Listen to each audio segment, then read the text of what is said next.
ಇವನೆಷ್ಟೊತ್ತು ಕೊರಿತಾನಪ್ಪ ಅನ್ಕೊಂಡು ಜನ. ನಾನು ಈ ಕಾರ್ಯಕ್ರಮಕ್ಕೆ ಮಹೇಶ್ ಅವರು ಫೋನ್ ಮಾಡಿದಾಗ ನನ್ನ ಯಾಕೆ ಇಂಥ ದೊಡ್ಡ ಕಾರ್ಯಕ್ರಮಕ್ಕೆ ಕರೀತಾ ಇದ್ದೀರಿ ಅಂತ ಕೇಳಿದೆ. ಪೊಲೀಸ್ ಕಾನ್ಸ್ಟೇಬಲ್ ಮಗನಾಗಿ ಹುಟ್ಟಿ ಸರ್ಕಾರಿ ಶಾಲೆಗಳಲ್ಲೇ ಓದಿ BSc ಫೈಲ್ ಆಗಿ ಕೊನೆಗೆ ಡಿಪ್ಲೊಮಾ ಇನ್ ಫಿಲ್ಮ್ ಆಕ್ಟಿಂಗ್ ಮಾಡಿ ಸಿನಿಮಾ ಮಾಡಕ್ಕೆ ಬಂದವನು ನಾನು. ನನ್ನ ಯಾಕೆ ಇಂಥ ಕಾರ್ಯಕ್ರಮ ಕರೀತೆ? ಆದರೆ ನಾನು ಡಿಪ್ಲೊಮಾ ಇನ್ ಫಿಲ್ಮ್ ಆಕ್ಟಿಂಗ್ ಮಾಡೋದು 2 ವರ್ಷದ ಕೋರ್ಸ್. ಆವಾಗ ನಾನು ರಜನಿಕಾಂತ್ ಕ್ಲಾಸ್ಮೇಟ್ಸ್ ರೂಮ್ಮೇಟ್ಸ್ ಆಗಿತ್ತು. ಅಲ್ಲಿ ಅಭಿನಯದ ಬಗ್ಗೆ ನಮಗೆ ಬಹಳ ಕೂಲಂಕುಷವಾಗಿ ಹೇಳಿಕೊಟ್ರು. ಒಂದು ಪಾತ್ರದ ಒಳಹೊಕ್ಕು ಅದರ ಮರ್ಮವನ್ನು ಅರಿತುಕೊಂಡು ಅದನ್ನು ಜನಗಳಿಗೆ ತಲುಪಿಸುವಂಥ ಒಂದು ಗುರುತರವಾದ ಕೆಲಸ ಹೇಗೆ ಮಾಡ್ತೀವಿ ಅಂತ. ಕ್ರಾಂತಿಯೋಗಿ ಬಸವಣ್ಣ ಪಾತ್ರ ಮಾಡಬೇಕು ಅನ್ನೋ ಅವಕಾಶ ನನಗೆ ಸಿಕ್ಕಿದಾಗ ಆ ಪಾತ್ರವನ್ನು ರಾಜ್ಕುಮಾರ್ ಅವರು ಮಾಡಬೇಕು ಅಂತ ಬಹಳ ಆಸೆ ಇಟ್ಕೊಂಡಿದ್ರು. ತುಂಬ ಕಾಂಟ್ರವರ್ಸಿ ಆಯಿತು ಆವಾಗ ಆ ಪಾತ್ರ. ನನಗೆ ಅದಕ್ಕೆ ಮುಂಚೆ ಹೊನ್ನಪ್ಪ ಭಾಗವತರ ಆ ಪಾತ್ರ ಮಾಡಿದ್ರು. ಆದರೆ ನಾನು ಈ ಬಸವಣ್ಣನ ಪಾತ್ರ ಹೇಗೆ ಮಾಡಬೇಕು ಅಂತ ವಚನಗಳನ್ನ ಅಧ್ಯಯನ ಮಾಡಕ್ಕೆ ಪ್ರಾರಂಭ ಮಾಡಿದೆ. ವಚನಗಳನ್ನ ಓದ್ತಾ ನನಗೆ ಏನಪ್ಪ, ಸುಮಾರು 800 ವರ್ಷಗಳ ಹಿಂದೆನೆ ಈ ರೀತಿಯಾದಂಥ ಕ್ರಾಂತಿಕಾರಿ ಆಲೋಚನೆ ಮಾಡಿದಂಥ ವ್ಯಕ್ತಿ ನಮ್ಮ ಕರ್ನಾಟಕದಲ್ಲಿ ಜನಿಸಿದ್ರಲ್ಲ ಅಂತ ಬಹಳ ರೋಮಾಂಚನ ಆಯಿತು ನನಗೆ. ಎಂಥ ವಿಚಾರಗಳು! ಹಾರುವನೆಂಬ ಹೊರೆಯ ನನಗೆ ಹೊರಿಸದಿರಯ್ಯ ಅಂತಾರೆ. ನಾನು ಬ್ರಾಹ್ಮಣನಾಗಿ ಹುಟ್ಟಬೇಕು ಅಂತ ಹುಟ್ಟಲಿಲ್ಲಪ್ಪ, ಹುಟ್ಟುಬಿಟ್ಟಿದ್ದೀನಿ, ನನ್ನ ಕರ್ಮ. ಆದರೆ ಇವರಯ್ಯ ನನ್ನ ಬಂಧುಗಳು, ಇವ್ರ ಜೊತೆ ನಾನಿರುವಂಥವನು ನಾನು ಅಂತ ಹೇಳಿದಂಥವ್ರು ಅವರು. ಆ ಕಟ್ಟ ಕಡೆಯ ಮನುಷ್ಯನನ್ನ ಅಪ್ಕೊಂಡಂತ ಬಸವಣ್ಣ ಅವರು. ಇವ್ರ ಬಗ್ಗೆ ಸಿನಿಮಾದಲ್ಲಿ ಬಹಳ ಕಡಿಮೆ ಹೇಳಿದಂತಾಯ್ತು. ಒಂದು ಸೀರಿಯಲ್ ಮಾಡೋಣ ಅಂತ ಸ್ಕ್ರಿಪ್ಟ್ ಓದ್ತಾ ಇದ್ದಾಗ, ಅದು ಅಧ್ಯಯನ ಮಾಡ್ತಾ ಇದ್ದಾಗ, ಕಲಬೇಡ ಕೊಲಬೇಡ ಹುಸಿಯ ನುಡಿಯಲು ಬೇಡ ನೀವೆಲ್ಲ ಕೇಳಿರ್ತೀರಿ. ಕೊನೆಯಲ್ಲಿ ಅವರು ಇದೇ ನಮ್ಮ ಕೂಡಲ ಸಂಗನ ಒಲಿಸುವ ಪರಿ ಅಂತ ಬಂದಾಗ ಅಲ್ಲಿ ದೇವರ ಕಲ್ಪನೆ ಬರುತ್ತೆ. ಆದರೆ ಬುದ್ಧನ ಅಷ್ಟಾಂಗ ಮಾರ್ಗದಲ್ಲಿ ದೇವರ ಕಲ್ಪನೆ ಬರೋದಿಲ್ಲ, ದೇವರ ಕಲ್ಪನೆ ಬರೋದಿಲ್ಲ ಅಲ್ಲಿ. ಹಾಗಾಗಿ ನಾನು ಬುದ್ಧ ಅಂಡ್ ಇಸ್ ಧಮ್ಮ ಬಾಬಾ ಸಾಹೇಬ್ರ ಪುಸ್ತಕ ಓದಕ್ಕೆ ಪ್ರಾರಂಭ ಮಾಡಿದೆ. ಆಗ ನನಗೆ ಹೊಸ ಹೊಳಹು ಸಿಕ್ತು. ಈ ನಮ್ಮ ದೇಶದ ಸಮಸ್ಯೆಗಳು, ನಮ್ಮ ರಾಜಕೀಯ ಪಕ್ಷಗಳು ಏನೇನು ಮಾಡ್ತಾ ಇದೆ, ಹೇಗೆ ಹುನ್ನಾರ ಮಾಡಿ ಅಧಿಕಾರಕ್ಕೆ ಬಂದು ಇವತ್ತು ನಮ್ಮನ್ನು ಶೋಷಣೆ ಮಾಡ್ತಾ ಇದ್ದಾರೆ, ನಮ್ಮ ಮುಂದಿನ ದಾರಿ ಏನು, ನಮ್ಮ ಮುಂದಿನ ಗುರಿ ಏನು ಅಂತ ನಾನು ತುಂಬ ಆಲೋಚನೆ ಮಾಡಿ, ಅಂಬೇಡ್ಕರ್ ವಾದಿ ಅಂತಾರೆ, ಬುದ್ಧವಾದಿ ಅಂತಾರೆ, ಏನೇನಂತಿರೋ ಗೊತ್ತಿಲ್ಲ, ಆದರೆ ನಾನು ಮನುಷ್ಯನಾಗಿ ಅಧ್ಯಯನ ಮಾಡಿ ಅರ್ಥ ಮಾಡಿಕೊಂಡು ನಿಮ್ಮ ಮುಂದೆ ನಿಂತುಕೊಂಡು ಭಾಷಣ ಮಾಡುವಂಥ ಯೋಗ್ಯತೆಯನ್ನು ಸಂಪಾದನೆ ಮಾಡಿಕೊಂಡಿದ್ದೀನಿ. ಬರೀ ಸಿನಿಮಾ ನಟನಾಗ ಅಲ್ಲ. 1924ರಲ್ಲಿ RSS ಪ್ರಾರಂಭ ಆಗಿದ್ದು, ಈಗ 100 ವರ್ಷ ಆಗ್ತಾ ಇದೆ. 100 ವರ್ಷ ಪ್ರತಿಯೊಂದು ದೇಶದಲ್ಲೂ, ಪ್ರತಿಯೊಂದು ಗುಂಪಿನಲ್ಲೂ 100 ಜನಗಳಲ್ಲಿ ಕೇವಲ 10 ಜನ ಮಾತ್ರ ಬುದ್ಧಿವಂತರಾಗಿರ್ತಾರೆ. ಈ 10 ಜನಗಳಲ್ಲಿ ಕೆಲವರಿಗೆ ಬುದ್ಧಿ ಇರುತ್ತೆ, ಕೆಲವರಿಗೆ ಶಕ್ತಿ ಇರುತ್ತೆ, ಕೆಲವರಿಗೆ ವ್ಯವಹಾರ ಜ್ಞಾನ ಇರುತ್ತೆ. ಅವರೆಲ್ಲ ಸೇರಿ ಒಂದು ಗುಂಪು ಮಾಡಿಕೊಂಡು ಇನ್ನು 90 ಜನಗಳನ್ನ ಶೋಷಣೆ ಮಾಡಿದ್ದೇ ಈ ಸನಾತನ ಧರ್ಮ. ಈ ಸನಾತನ ಧರ್ಮ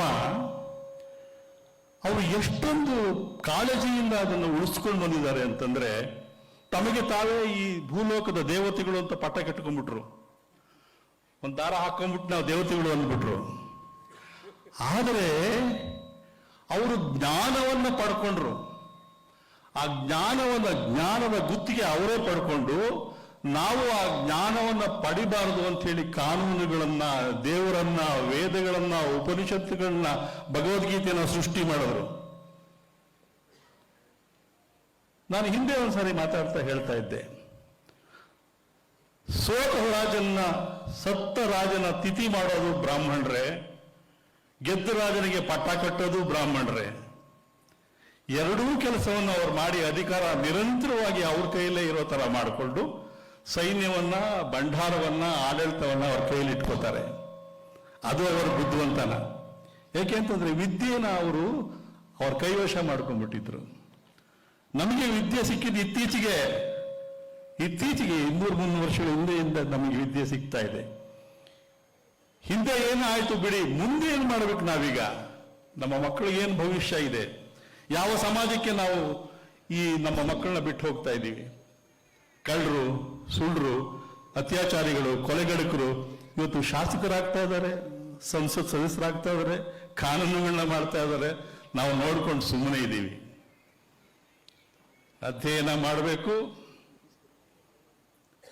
ಆರ್ಗನೈಸ್ ಆಗಬೇಕು, ಹೋರಾಟ ಮಾಡಬೇಕು, ಅಧಿಕಾರ ಕೈಯಲ್ಲಿ ಹಿಡ್ಕೋಬೇಕು. ಬಾಬಾ ಸಾಹೇಬರು ಸುಮ್ಮನೆ ಹಿಂಗೆ ತೋರಿಸ್ತಾ ಇಲ್ಲ, ಅದು ಪಾರ್ಲಿಮೆಂಟ್ ಕಡೆಗೆ ಹೋಗಿ ಅಂತ ಹೇಳ್ತಾ ಇದ್ದಾರೆ. ಅದನ್ನ ಅರ್ಥ ಮಾಡ್ಕೋಬೇಕು ನಾವು. ಪ್ರತಿದಿನ 6 ಗಂಟೆಗೆ ಎದ್ದು ಚಡ್ಡಿ ಹಾಕೊಂಡು ಒಂದು ಕೋಲ್ ಹಿಡ್ಕೊಂಡು ಹೋಗ್ಬಿಡ್ತಾರೆ RSSನವರು. ಅಷ್ಟೊಂದು ಶಿಸ್ತು ಅವರಿಗಿದೆ. ತಮ್ಮ ಸಂಬಳದಲ್ಲಿ ಸ್ವಲ್ಪ ಹಣವನ್ನು ಅವರು ಸಂಘಟನೆ ಕೊಡ್ತಾರೆ, RSSಗೆ, ವಿಶ್ವ ಹಿಂದೂ ಪರಿಷತ್ಗೆ, ಬಜರಂಗ ಬಲಿಗೆ, ಅಲ್ಲಿಗೆ ಇಲ್ಲಿಗೆ ಅಂತ. ಕಾನೂನುಗಳು ವರ್ಣಾಶ್ರಮ ಧರ್ಮ ಮಾಡಿದ್ದೇ ದೇವರು ಅಂತ ಹೇಳಿ ನಮಗೆ ರಾಮನ್ನ, ಕೃಷ್ಣನ್ನ, ಜ್ಯೋತಿಷಿಗಳನ್ನ ತೋರಿಸ್ಬಿಟ್ಟು ಹೆದರಿಸಿ ಇಟ್ಟಿದ್ದಾರೆ. ಆದರೆ ಇವ್ಯಾವ ಕೆಲಸಕ್ಕೆ ಬರೋದಿಲ್ಲ. ನಮ್ಮ ರಟ್ಟೆನೇ ನಮಗೆ ಶಕ್ತಿ. ಅದನ್ನು ನಂಬಿ ಬದುಕಬೇಕಾಗಿದೆ ನಾವು. ಬಾಬಾ ಸಾಹೇಬ್ ಒಂದು ಮಾತು ಹೇಳ್ತಾರೆ, ನಾನು ನಿಮಗೆ ಮೀಸಲಾತಿ ಕೊಡಿಸ್ದೆ, ನೀವು ಕೆಲವೇ ಜನ ಮೀಸಲಾತಿ ಪಡ್ಕೊಂಡು ನೀವು ಶ್ರೀಮಂತರಾಗ್ಬಿಟ್ಟು ನೀವು ಬಂಗ್ಲೆ ಕಟ್ಕೊಂಡ್ಬಿಟ್ರಿ, ನಿಮ್ಮವ್ರನ್ನ ಹಾಗೆ ಬಿಟ್ಬಿಟ್ರಿ ಕೇರಿ ಕಾಲೋನಿಲಿ, ತಪ್ಪು ಮಾಡ್ತಾ ಇದ್ರಿ ನೀವು ವಿದ್ಯಾವಂತರು ಅಂತ ಹೇಳಿದ್ರು. ಅದನ್ನು ನಾವು ಅರ್ಥ ಮಾಡ್ಕೋಬೇಕಾಗಿದೆ. ನೆನ್ನೆ ಮನೆಯಿಂದ ಒಂದು ಕಾಂಟ್ರವರ್ಸಿ ನಡೀತಾ ಇದೆ. ಅಪರೂಪಕ್ಕೆ ನಮ್ಮ RSS ಮುಖ್ಯಸ್ಥರು ಒಂದು ಒಳ್ಳೆ ಮಾತು ಹೇಳ್ಬಿಟ್ರು. ಈ ದೇವಾಲಯ, ಮಸೀದಿ ಅಂತ ಹೇಳಿದ್ರೆ ಏನೆಲ್ಲೋ ಕೆದಕಬೇಡಿ ನೀವು, ನಾವು ಸಾವಿರಾರು ವರ್ಷಗಳಿಂದ ಜೊತೆ ಬದುಕೊಂಡು ಹೋಗ್ತಾ ಇದೀವಿ, ಬದುಕಬೇಕು ಅಂತ. ಈಗಾಗಲೇ ಧರ್ಮಗುರುಗಳು ಎದ್ದು ಬಿಟ್ಟಿದ್ದಾರೆ.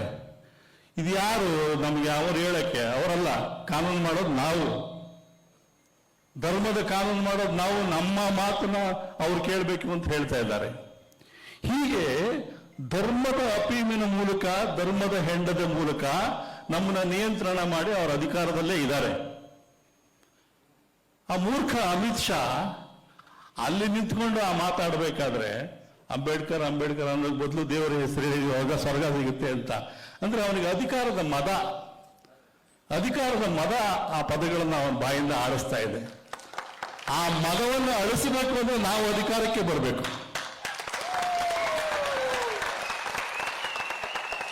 ನಾವು ಒಂದು ಸಂವಿಧಾನ ಸಂರಕ್ಷಣಾ ಸಮಿತಿ ಅಂತ ಮಾಡಿಕೊಂಡು ಒಂದು ಆರ್ಗನೈಸ್ ಮಾಡಿಕೊಂಡು ನಮ್ಮ ಮಕ್ಕಳಿಗೆ, ಪ್ರೈಮರಿ ಸ್ಕೂಲ್ ಮಕ್ಕಳಿಗೆ, ಮಿಡ್ಲ್ ಸ್ಕೂಲ್ ಮಕ್ಕಳಿಗೆ ಕನ್ನಡವನ್ನ, ಇಂಗ್ಲಿಷನ್ನ ಚೆನ್ನಾಗಿ ಹೇಳಿಕೊಟ್ಟು ಅವರ ಅಧ್ಯಯನಶೀಲರಾಗಿ ಹೋಗಿ ಮಾಡಬೇಕು.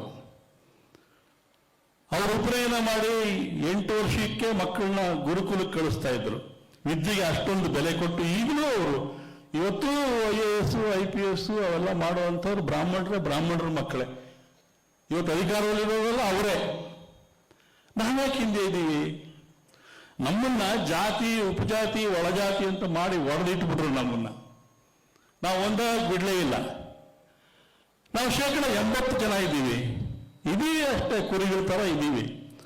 ಆದ್ರೆ ಕುರುಬರ ತರ ಇರೋದು ಅವರು. ನಮ್ಮನ್ನು ತಗೊಂಡೋಗಿ ಕಡಿತಾ ಇರೋದು ಅವರು. ಅಧಿಕಾರ ಅವ್ರ ಕೈಯಲ್ಲಿದೆ. ಆದ್ರಿಂದ ಆಲೋಚನೆ ಮಾಡಿ, ಅಧ್ಯಯನ ಮಾಡಬೇಕು ಅಂತ ಯಾಕೆ ಹೇಳ್ತಾ ಇದ್ದಾರೆ ಎಲ್ಲರೂ ಅಂತಂದ್ರೆ, ಆಲೋಚನೆ ಮಾಡುವಾಗಲೇ ನಾವು ಮನುಷ್ಯರಾಗೋದು.